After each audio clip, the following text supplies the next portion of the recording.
गुरु जी का दर्शन हो जाएगा। और एक बात तो तय है, संत का आशीर्वाद और संत का दर्शन उसी व्यक्ति को मिल सकता है जिसको प्रभु की कृपा हो, जिससे भगवान का आशीर्वाद है।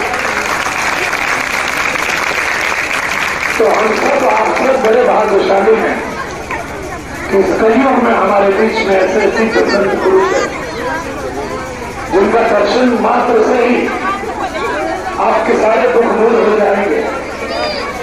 क्योंकि जहां भी कोई सिद्ध पुरुष होते हैं, जहां भी कोई महात्मा होते हैं, वो सिर्फ अपने लिए नहीं सबके कल्याण के लिए प्रार्थना करते हैं। और हम सबके लिए आप प्रार्थना करते हैं, इसके लिए आपके चरणों में सादर नमन है। और जब तक आप जैसे संत महात्मा हमारे